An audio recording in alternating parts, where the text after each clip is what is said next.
আসসালামু আলাইকুম lovely viewers, আপনারা সবাই কেমন আছেন? আমি তো আলহামদুলিল্লাহ অনেক ভালো আছি। তো আমি আপনাদের মাঝে চলে আসলাম আমি আফরোজাস কিচেনে।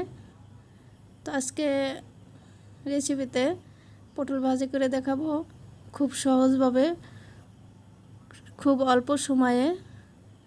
তো এই তো কড়াইতে তেল গরম করে দিয়ে আমি পটলটা দিয়ে দিয়েছি। পটলটা আমি চেঁচে 4 ফালা করে চিকন করে কেটে নিয়েছি। এর ভিতরে আর একটু হলুদ দিয়ে দিলাম।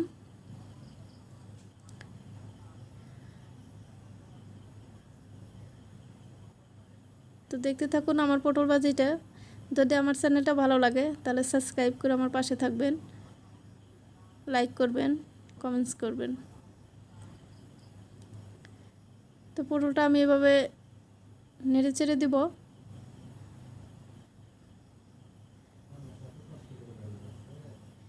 এর ভিতরে আমি পেঁয়াজ, কাঁচামরিচ অ্যাড করে দিলাম, একটু লবণ দিয়েছি, দিয়ে ভালো করে এটা আমি তেল দিয়ে নেড়ে চেড়ে নিচ্ছি।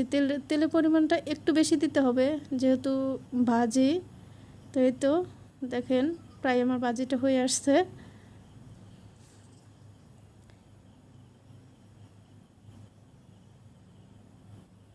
তো আপনারা এভাবে ট্রাই করবেন। আমি পেঁয়াজ মরিচটা পরে দিয়েছি। যদি আমি পটলের সাথে পেঁয়াজ মরিচটা দিতাম তাহলে পেঁয়াজ মরিচটা আমার পুড়ে যেত। পটলটা ভাজি না হতেই পেঁয়াজ মরিচ পুড়ে যেত। সেজন্য পটলটা আমি একটু সিদ্ধ করে নেওয়ার পরে পেঁয়াজ মরিচটা দিয়ে দিয়েছি।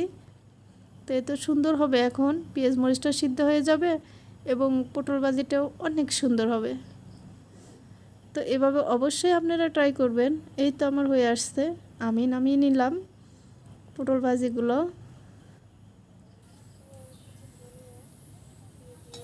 তো এই তো অনেক সুন্দর কালার আসছে। আপনারা এভাবে অবশ্যই ট্রাই করবেন। তো ভালো থাকবেন, আল্লাহ হাফেজ।